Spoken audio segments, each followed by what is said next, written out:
So how do you feel about this now that you've seen the site, seen what we had to go through just to get there? Okay, so this is Forest Road. This is about 3 miles off of 192, which is about 30 to 40 miles north of Jackson, Wyoming. You turn here. Obviously, we know that the Gabby Petito's van was found right there.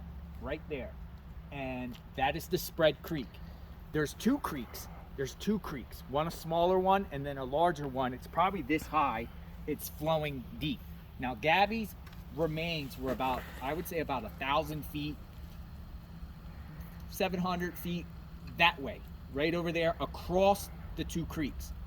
Now, obviously the Bethunes that we seen on the 27th, late afternoon, it was 6 p.m., something in that range, they saw Brian's van here.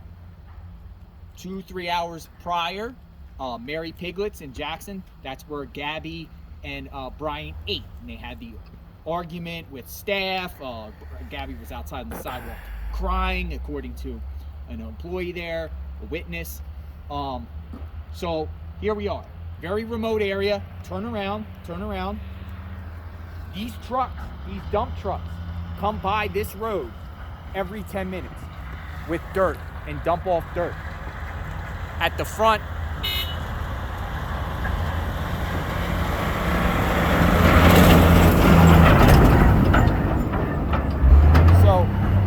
at the front of this road here, 2 miles this way, it says Disperse Creek camping area. And on to the left, there's like they're doing some sort of quarry. There's holes there, and they're taking dirt, and every 10 minutes they're coming. So this is a busy route as far as employees coming by here, off and on. We haven't seen any cars. This is a dirt road. It is remote. So the question is, where did Brian kill Gabby? Did he kill her somewhere in between here and Jackson, or take her here? Did they go over there camping to, I don't know, to camp or whatever, and then killed her? But there's no camping allowed here. Right over here, look over here, there's signs. No camping.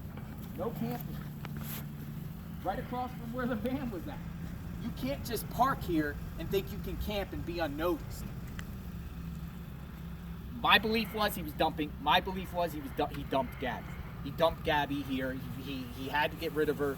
He chose this spot, backed in, and then thought this was remote enough not to be seen, and then take her over there. It's tough to get over there. It's tough.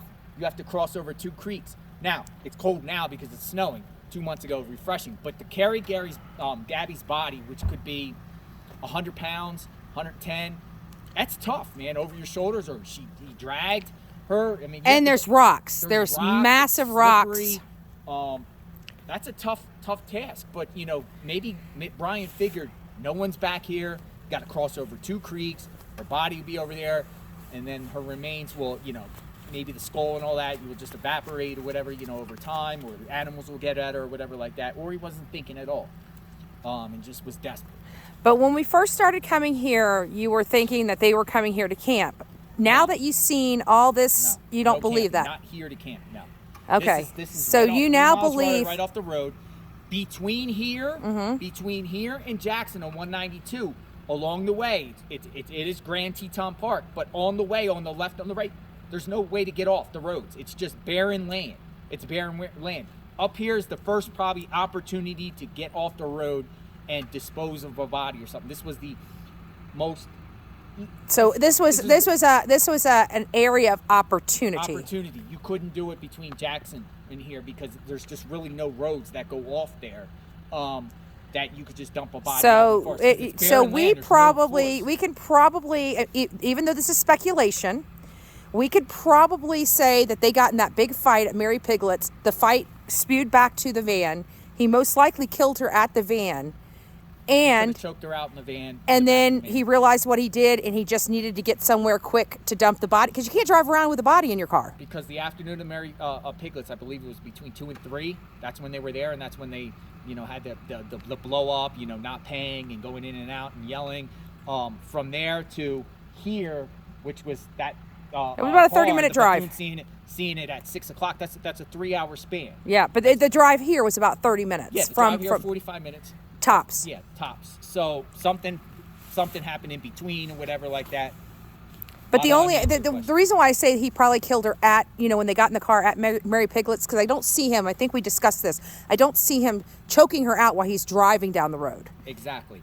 And then here's another point. After the 27th, after the van was seen here in late afternoon, Brian has not been seen since, right?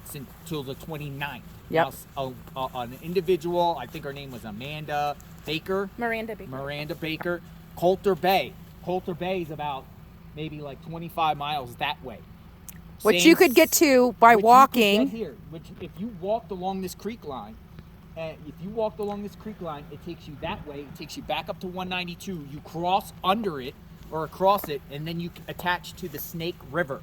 The Snake River goes north to south. So Brian very well could have walked and then went up to Coulter Bay. Was hitchhiking because it was 2 days. Two Right. days in between. But would have Brian left his car, the van here? Because the van would have been noticed because other people could have But seen with it. 2 days and all this traffic coming back and forth, I don't know if he would have left his van right here. Maybe there was another Maybe spot where he parked up at the campsite to be unnoticed and then took off by foot. Where it says Where they had the parking. Where they had the parking up front, which is about a mile and a half Yep, up that that is that, and that would have got him closer to the road where he could have. And then just took the flat land, because look, if you look this way, it starts to get hills and mountains, right? Yep. And forest. But this way, it's just flat land and along the river line. This river here, the Spread Creek, takes you to the Snake River. It takes you to the Snake River, and then once you get to the Snake River, you have an option. You could go north towards Coulter Bay, or you could go south towards Jackson. Yep. A witness says she saw him and and he hitched a ride on the 29th up to Coulter Bay. And came back here? No, he wanted to go to Jackson, and then in between, on the way to Jackson, he told the driver, let him out, and she dropped him off at the Jackson Dam. At the Jackson Dam, he got out, and then I guess he would start to hitchhike again, and another woman, and a second witness, claims a little bit after that time that she picked him up. Her name was Norma, I believe. Picked him up and brought him back here, but to the front. That's probably where his car parked. parked. Jumped out of the car while it was moving. That's what she said. Wow. He didn't want to go farther. He didn't want to be taken farther into the Spread Creek camping. So she dropped him off at the front. Yeah. So who knows? And then maybe he came back here wherever his van was, and then took his van and drove it back to Florida. Yep. But we're here. We're trying to get an idea. We're trying to get more perspective of what's going on. The van here definitely could be noticed.